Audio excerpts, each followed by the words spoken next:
Tout ce qu'on a vu ce matin, les versets qu'on a lus, même les chants qu'on a chantés, pointaient en quelque sorte au thème du message de ce matin, où on va parler brièvement sur la souveraineté de Dieu. Simplement parce que la souveraineté de Dieu est un sujet qui est vaste et il y aurait beaucoup à dire dessus, mais je voulais, dans cette finale du livre d'Habakkuk, regarder ce que nous pouvons retirer du livre d'Habakkuk sur la question de la souveraineté de Dieu, parce que Habakkuk est quelqu'un qui a absolument lutté avec la souveraineté de Dieu, pourquoi Dieu fait telle ou telle chose, et Dieu lui a donné une réponse. Et donc je pense que c'est important pour nos vies à nous de regarder ce qu'Habakkuk a compris, afin que ça puisse nous servir d'enseignement aussi. D'un point de vue humain, et si vous avez suivi la série, vous le savez, sinon je vous invite simplement à relire Habakkuk chapitre 1 et chapitre 2. Habakkuk nous montre que parfois, je dirais même souvent, le plan de Dieu dans notre vie, et surtout le plan de Dieu pour un monde en décomposition, comme nous voyons autour de nous présentement, le plan de Dieu, à nos yeux, à nous, n'a pas de sens.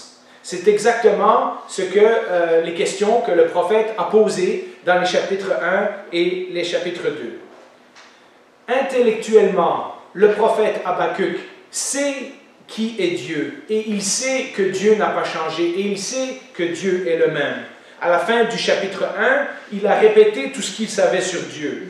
Nous voyons au verset 12 et au verset 13, simplement pour vous rafraîchir la mémoire, « N'es-tu pas depuis toujours, Éternel, mon Dieu, mon Saint? Nous ne mourrons pas. Éternel, tu as établi ce peuple pour exercer tes jugements. Mon rocher. » Donc vous voyez comment il s'adresse à l'Éternel. Hein? « Éternel, mon Dieu, mon Saint, tu l'as établi, mon rocher, etc. Tu l'as appelé pour infliger tes punitions. Tes yeux sont trop purs pour voir le mal, et tu ne peux pas regarder la misère. Pourquoi regarderais-tu les traîtres? Pourquoi garderais-tu le silence quand le méchant dévore celui qui est plus juste que lui? » Et donc, Habakkuk, intellectuellement, sait qui Dieu est, mais ce qu'il a de la misère, c'est de comprendre comment Dieu fonctionne. C'est-à-dire, il connaît bien sa théologie, mais dans sa vie de tous les jours, lorsqu'il regarde à la nation autour de lui, ça n'a pas de sens que Dieu laisse les choses aller comme ça. Et c'est pour ça qu'Habakkuk a prié à l'Éternel. Il sait que Dieu est éternel, il sait que Dieu agit dans l'histoire, il sait que Dieu est immortel, il sait qu'il est le protecteur des siens, il sait qu'il est saint, il sait qu'il est pur, tout ça il l'a dit, mais ce qu'il ne comprend pas, c'est comment Dieu fonctionne. Sous-entendu, parce que si lui était en charge, il aurait déjà fait quelque chose depuis longtemps. N'est-ce pas parfois comment on se sent? On se dit, si moi j'étais à la place du Seigneur, on ne le dit pas comme ça, hein, mais voilà, on se demande, en questionnant Dieu, on se demande si à sa place on n'aurait pas fait différemment. Alors, une des réponses qu'on trouve habituellement, et vous l'avez sûrement entendu, vous l'avez peut-être même entendu lors d'un enterrement ou lorsque vous partagez vos difficultés avec quelqu'un, tout arrive pour une raison. C'est une phrase qu'on connaît, c'est une phrase que les gens du monde nous disent souvent, mais c'est une phrase que nous, chrétiens, répétons parfois sans y avoir vraiment réfléchi. Une des réponses faciles lorsque on a des difficultés, c'est de dire « Ah, je suis sûr que tout va s'arranger. » Tout arrive pour une bonne raison. Il y a une bonne raison pour chaque chose. Maintenant, tu ne comprends pas, mais tu verras, à la fin, tu comprendras. Ce qui n'est pas tout à fait faux et qui nous rappelle certains enseignements bibliques, mais qui n'est pas non plus tout à fait vrai. Et je vais vous expliquer pourquoi. Ce n'est pas du tout la façon dont Habakkuk voit les choses. Habakkuk ne commence pas son livre en disant « La société va mal, mais tout arrive pour une bonne raison, donc je vais faire confiance à Dieu qui va tout arranger ça. » Au contraire, on voit Habakkuk lutter avec Dieu pendant 2 chapitres avant de finalement céder la place à la souveraineté de Dieu. Si les prières nous ont appris quelque chose, les prières d'Habakkuk, c'est que ses craintes, sa détresse et son bouleversement sont bel et bien réels. Il ne cache pas ses émotions. Il n'est pas dans une sorte de bulle spirituelle en disant « Depuis que je suis chrétien, tout va bien aller. » tout n'arrive pas toujours pour une bonne raison. Au contraire, Habakkuk, dans le chapitre 1 et le chapitre 2, insiste sur le fait que les choses qu'il voit ne devraient pas arriver. Et surtout, elles ne devraient pas arriver de cette façon. Lorsque Dieu lui dit, oui, oui, j'ai entendu ta prière, je vais envoyer les Babyloniens pour punir mon peuple. Et Habakkuk lui dit, ben voyons Seigneur, non, c'est pas ça que je voulais. Hein? Et au contraire, non seulement les choses ne devraient pas arriver, mais elles ne devraient surtout pas arriver de la façon dont Dieu a choisi. Parce que si Dieu voulait, de nouveau sous-entendu, si Dieu voulait, il pourrait faire quelque chose. Lorsque nous avons lu au chapitre 1, quand il dit « Seigneur, jusqu'à quand? Hein, je te prie et tu ne réponds pas, je te parle et tu n'écoutes pas. » Ce qu'il est en train de dire, c'est que si Dieu voulait vraiment, il ferait quelque chose. Mais s'il ne le fait pas, tout à coup, Habakkuk est perturbé. Il se demande pourquoi Dieu n'agit pas de la façon qui lui semble logique à lui. Donc tout n'arrive pas pour une raison. Mais nous reviendrons à ce point un petit peu plus loin. Parlons maintenant de la volonté de Dieu. Ce que nous remarquons dans le livre d'Habakkuk, c'est qu'au cours de son dialogue avec Dieu, il va apprendre que Dieu est véritablement Dieu et lui, non. En d'autres mots, Dieu est souverain et Habakkuk ne l'est pas. Quel contraste entre la première réaction d'Habakkuk, chapitre 1, versets 1 et 2, « Jusqu'à quand, Éternel, vais-je crier à toi ?» Vous sentez le reproche, hein? « Tu n'écoutes pas. J'ai crié vers toi pour dénoncer la violence, mais tu ne secours pas. » Et regardez sa réaction au chapitre 3, versets 1 et 2. « Éternel, j'ai entendu ce que tu as annoncé, je suis saisi de crainte. Accomplis ton œuvre dans le cours des années. Éternel, dans le cours des années, fais-la connaître, mais dans ta colère, souviens-toi de ta compassion. » Voyez-vous comment le ton a changé entre le début du chapitre 1 et le chapitre 3? Que s'est-il passé? Eh bien, à l'image de Jésus qui prie au jardin de Gethsémani, « Non pas ma volonté, mais la tienne », bien le désir d'Habakkuk a changé. Son désir n'est plus de tout comprendre, de tout contrôler, de régler ses problèmes et ceux de sa société immédiatement. Son désir est devenu que Dieu fasse sa volonté. Au cours de sa prière, il a compris que Dieu savait ce qu'il faisait, même si nous ne le comprenons pas. Dieu sait ce qu'il fait, même si nous ne sommes pas d'accord. D'ailleurs, le psaume 139 que Stéphane nous a lu en introduction est un excellent exemple de ça. Hein? Avant que nous soyons nés, Dieu savait déjà les jours qui nous étaient destinés. Et donc, c'est un profond encouragement de voir des textes bibliques comme ça, parce que ça nous rappelle que Dieu sait ce qu'il fait, même si nous ne comprenons pas. Philippiens 1,6, qu'on a également lu en introduction, celui qui a commencé en... Je suis persuadé que celui qui a commencé en vous cette bonne œuvre l'amènera à son achèvement au jour de Jésus-Christ. Et donc, nous voyons dans toute la Bible cet enseignement que Dieu est au contrôle. Et Dieu est particulièrement au contrôle de nos vies à nous. Ailleurs, Jésus nous a aussi enseigné à prier. Ce que Jésus a fait en Gethsémani, il nous l'a enseigné à nous aussi. Dans Matthieu 6,10, il dit que ta volonté soit faite sur la terre comme au ciel. Vous vous rappelez, ça c'est quand les disciples ne savaient pas comment prier et ils ont demandé à Jésus, enseigne-nous comment prier. Et Jésus dit, voilà, je vais vous montrer. Notre Père qui es aux cieux, que ta volonté soit faite sur la terre comme au ciel. Donc Jésus commence son exemple de prière en parlant de la volonté de Dieu. Vous savez, quand nous disons cela, quand nous disons comme Habakkuk, j'ai entendu ce que tu vas faire, accomplis ton œuvre. Ou comme Jésus, non pas ma volonté, mais la tienne. Ou comme dans le Notre Père, que ta volonté soit faite sur la terre comme au ciel. Eh bien, ce que nous disons, c'est que nous laissons Dieu faire sa volonté. C'est-à-dire, nous laissons Dieu gérer le monde et gérer nos vies telles qu'il l'entend. Il fait déjà sa volonté au ciel, parmi les êtres célestes, nous dit cette prière, puisqu'on pourrait dire que ta volonté soit faite sur la terre comme elle l'est au ciel. Mais partout dans l'univers, lorsque le soleil se lève, lorsque la lune suit sa course, lorsque la pluie tombe, l'univers entier fait déjà la volonté de Dieu. Quelqu'un disait, la seule créature qui n'a pas encore compris cela, c'est l'être humain. La seule créature qui se rebelle encore et qui ne veut pas faire la volonté de Dieu, c'est l'être humain. Si je devais redire la phrase qu'on a dit tantôt, je la dirais de cette façon. Tout arrive, non pas pour une raison, mais tout arrive pour la raison que Dieu a décidée. Voyez-vous la nuance? Dans une, c'est tout arrive pour une raison, c'est du fatalisme, ça arrive comme ça arrivera. Dans l'autre, c'est ça arrive parce que Dieu a un plan et il va accomplir son plan au travers de ce qui arrive. Tout arrive non pas pour une raison, mais tout arrive pour la raison que Dieu a décidée. N'est-ce pas exactement ce que l'apôtre Paul nous dit dans un verset célèbre et qu'on a peut-être souvent mal compris? Romains 8, 28, un verset que j'ai entendu depuis mon enfance. Nous savons, en outre, que Dieu fait concourir toutes choses au bien de ceux qui l'aiment, de ceux qui sont appelés conformément au plan divin.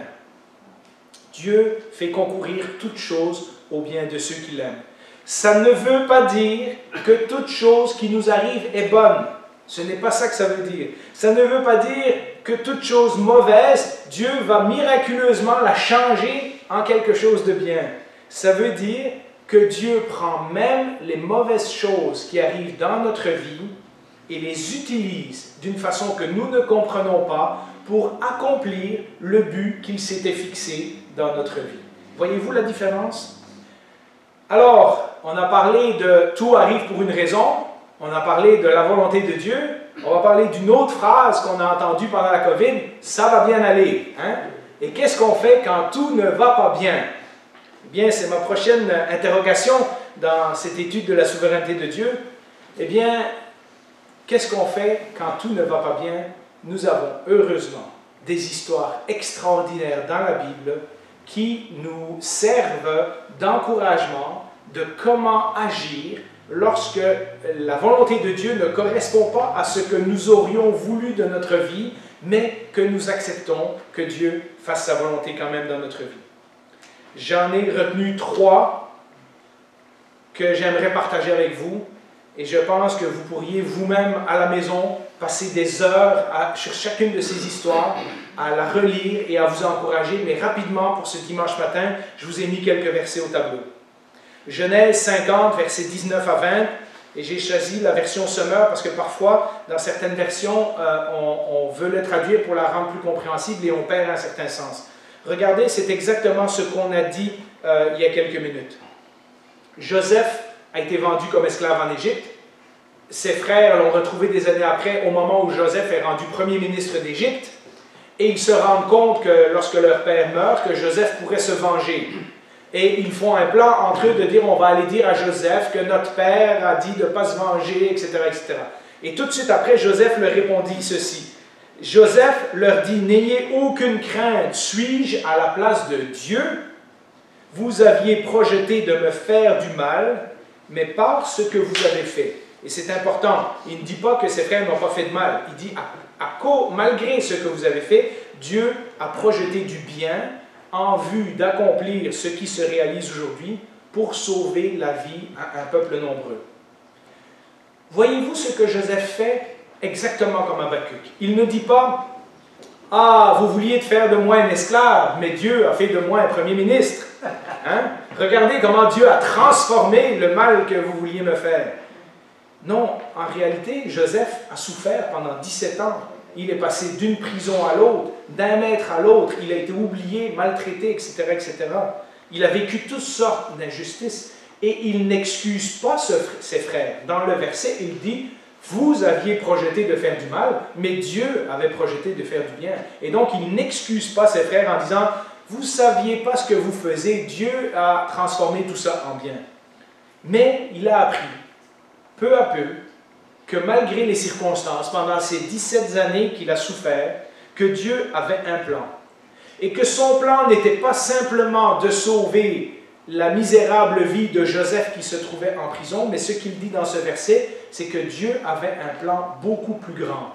Pour sauver d'abord toute la famille de Jacob, qui était la famille de la promesse à Abraham, donc le futur peuple d'Israël, mais il dit aussi pour sauver un peuple nombreux, c'est-à-dire que tout le pays d'Égypte a été sauvé par le plan de Dieu.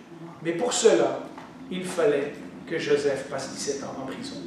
Et Joseph, à la fin de sa vie, comprend que je ne sais pas pourquoi ça m'est arrivé, mais je sais que la conséquence de tout ce qui m'est arrivé, c'est que Dieu avait un plan, et ce plan était beaucoup plus grand que juste ma vie à moi. C'était un plan pour sauver un peuple nombreux.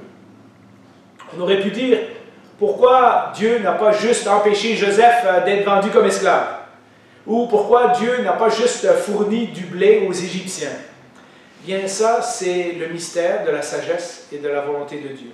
Dieu fait des choses, Dieu permet des choses, on n'a pas d'explication pour tout, mais ce qu'on sait, c'est que Dieu fait concourir toutes choses, même les mauvaises, pour l'accomplissement de son plan, dans la vie de ceux qui l'aiment.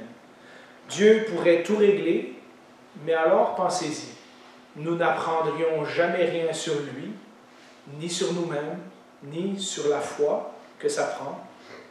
Nous n'aurions pas besoin de foi. Dans ce cas-là, Dieu serait un distributeur automatique. On met $1 et on obtient la réponse qu'on veut. S'il y avait une formule où nous pouvions à chaque fois nous adresser à Dieu et que Dieu fait automatiquement ce que nous voulons, je suis sûr que certains à nous seraient à l'œuvre en train de régler tous les problèmes du monde.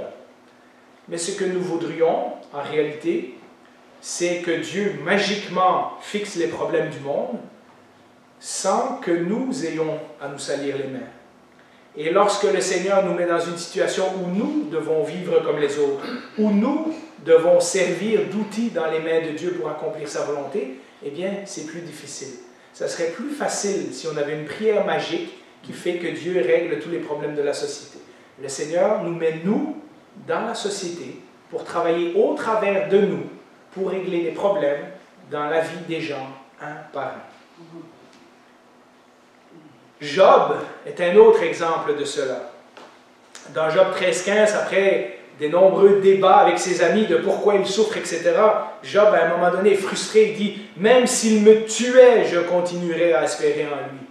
Oui, je défendrai ma conduite devant lui. » Voyez-vous, Job sait qu'il est droit.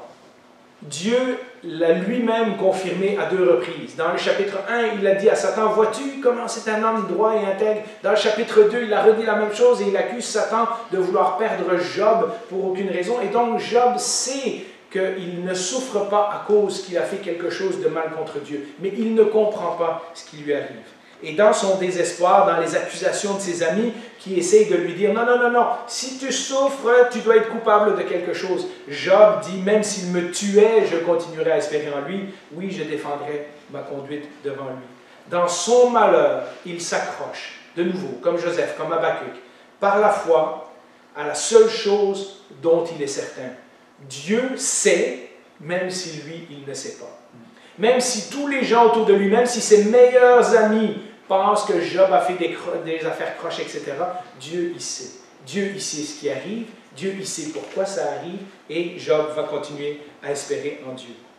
Et puis peut-être une de mes histoires préférées dans toute la Bible, à part celle de Joseph, c'est celle qu'on trouve dans Daniel 3,17, lorsque Shadrach, Meshach et Abednego refusent de se prosterner devant la statue que Nebuchadnezzar a fait et qui dit ce verset que je trouve aussi extraordinaire que celui de Job ou de Joseph. « Notre Dieu, celui que nous servons, regardez de nouveau dans le contexte de la souveraineté de Dieu, peut nous délivrer de la fournaise ardente et il nous délivrera de ton pouvoir, roi. Et même s'il ne le faisait pas, sache, roi, que nous ne servirons pas tes dieux et que nous n'adorerons pas la statue en or que tu as dressée. » Ça ne dit pas que Nebuchadnezzar a été tout à coup choqué par leur intégrité, qu'il leur a dit « Ah oui, je ne pensais pas, vous êtes tellement extraordinaires, etc. » Non, il les a mis dans le feu. Et puis Dieu aurait pu les sauver ou pas les sauver. L'Éternel a décidé de faire un miracle à ce moment-là, et Nebuchadnezzar a dû reconnaître que le Dieu de Shadrach, Meshach et Abednego était le Dieu de l'univers, le grand Dieu qui contrôlait les circonstances de l'univers. Shadrach, Meshach et Abednego sont prêts à risquer leur vie et à accepter que Dieu ne leur répondra pas, du moins ne leur répondra pas de la façon dont ils veulent, parce qu'évidemment, on peut espérer être épargné d'être jeté dans une fournaise de feu, mais de toute façon, il va les délivrer du pouvoir du roi. Hein? Ils acceptent que Dieu ne répondra pas nécessairement de la façon dont eux, ils le désirent, mais ils ont la foi en Dieu. Ils ont totale confiance que Dieu sait ce qu'il fait et qu'il le fait pour les raisons qu'il a choisies. En d'autres mots, vous savez, au début, on avait dit que Habakkuk pose cette question « Seigneur, comment peux-tu » En d'autres mots, à sa question « Comment peux-tu » Habakkuk a appris une leçon importante sur la souveraineté de Dieu, et c'est le point suivant, Dieu utilisera les moyens qui lui plaisent. Parfois, après que Dieu s'est révélé à nous, après que nous sommes devenus chrétiens, après que nous avons vécu des expériences extraordinaires, ou dans le cas d'Habakkuk, après qu'il a carrément entendu la voix de Dieu dans une vision, eh bien, les choses prennent une direction inattendue. Elles deviennent pires. Vous rappelez-vous de l'histoire de David qui rencontre le prophète Samuel, et le prophète Samuel lui dit « Tu seras roi d'Israël ». Mais les 10 prochaines années de la vie de David, c'était vraiment terrible. Il s'est fait poursuivre partout, il s'est fait menacer de mort à plusieurs reprises, son propre beau-père s'est retourné contre lui. Tous les premiers 50 ou 60 psaumes sont des psaumes de la détresse que David vivait alors que toutes ces années-là, il s'enfuyait de Saül. Et j'imagine, à la place de David, on aurait pu se dire « Mais qu'est-ce qui se passe là? Samuel est venu me voir pour dire que je serai roi, et voilà 10 ans que j'attends. Et voilà ce qui m'arrive pour être fidèle à Dieu. » Et vous voyez, parfois, après qu'on a vécu des grandes choses avec Dieu, les choses ne tournent pas du tout comme nous nous serions attendus. Les choses sont certainement devenues pires pour Habakkuk. Je pense que c'est important de le noter, de le renoter, de ne pas simplement lire ce livre-là comme une étude biblique. Pour le prophète, même après qu'il a eu la réponse de Dieu, il sait que les Babyloniens s'en viennent. Et il sait que le jugement s'en vient. Donc les choses ne se sont pas améliorées dans sa vie. Toute chose n'est pas arrivée pour une bonne raison dans sa vie. Tout ne va pas bien aller maintenant qu'il a parlé au Seigneur. Les choses sont certainement devenues pires pour Habakkuk et pour les siens lors de l'invasion des Babyloniens. Mais il a appris dans ces 3 brefs chapitres que Dieu agit en son temps et avec la méthode que lui a choisie. Habakkuk 1,5, l'Éternel nous le dit lui-même, c'est Dieu qui parle et qui dit à Habakkuk, « Jetez les yeux parmi les nations, regardez et soyez saisis d'étonnement, d'épouvante, car je vais faire à votre époque une œuvre que vous ne croiriez pas si on vous la racontait. » Et donc, Dieu prévient lui-même Habakkuk qu'il va utiliser un moyen que Habakkuk va être absolument surpris. Oui, les plans de Dieu peuvent parfois nous bouleverser, parce que nous aurions préféré autre chose. Mais juste au cas où vous pensez que Dieu ne comprend pas ce que vous vivez, vous savez à qui pointent toutes ces histoires? L'histoire d'Habakkuk, l'histoire de Joseph, l'histoire de Job, l'histoire de Shadrach, Meshach et Abednego et plusieurs autres dans la Bible qui nous parlent des choses injustes qui sont arrivées dans la vie de ces gens-là. Vous savez à qui nous pointent toutes ces souffrances injustes? Eh bien, à Jésus-Christ. Car s'il y en a un dans l'histoire du monde qui a subi une souffrance pour quelque chose de totalement injuste, c'est bel et bien Jésus-Christ. Dans le cas de Jésus, Dieu a choisi quelque chose de totalement surprenant, sa mort. Rappelez-vous, Satan a proposé d'autres options à Jésus. Hein? Si tu m'adores maintenant, je vais te donner tous les royaumes de la terre. Hein? Si tu sautes en bas de la montagne, Dieu va te protéger, puisqu'il a dit que ton pied ne connaîtra pas un rocher. Pierre lui a proposé d'autres solutions. Pierre, sous l'influence de Satan, lui dit « Non, non, non, tu n'iras pas à la croix. Je préfère mourir à ta place. » On a donné d'autres options à Jésus. Pourtant, le plan de Dieu, c'était que son Fils meure. Alors, si vous pensez que vous êtes les seuls à vivre ce que vous vivez, si on pense que Dieu ne nous comprend pas, mes amis, dans la vie de Jésus, nous avons l'exemple parfait de l'être le plus pur et le plus saint qui a vécu la plus grande injustice jamais commise. Comment on peut mettre à mort le Fils même de Dieu? C'est inimaginable, c'est incompréhensible. Et pourtant, c'était le plan que Dieu avait choisi pour sauver l'humanité. Il n'y en avait pas d'autre. Il n'y avait pas de raccourci, il n'y avait pas d'autre méthode. Dieu a choisi que son Fils allait mourir pour pouvoir vaincre le péché une fois pour toutes. Pas combattre le mal par la force, mais combattre le mal en donnant sa vie en parfait sacrifice. Et cela, nous dit la Bible, était planifié longtemps d'avance, de toute éternité. Pour une bonne raison, la raison que Dieu avait choisie, Ésaïe 55, versets 7 à 9, une raison qui est encore la raison pourquoi nous prêchons Christ aujourd'hui, que le méchant abandonne sa voie et l'homme injuste ses pensées, qu'il retourne à l'Éternel, il aura compassion de lui, qu'il retourne à notre Dieu car il pardonne abondamment.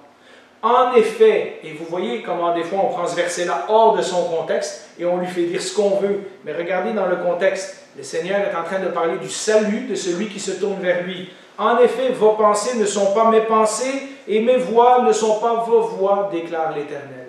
Nous aurions peut-être accompli le salut de l'humanité d'une autre façon. Dieu a choisi cette façon et c'était la façon parfaite.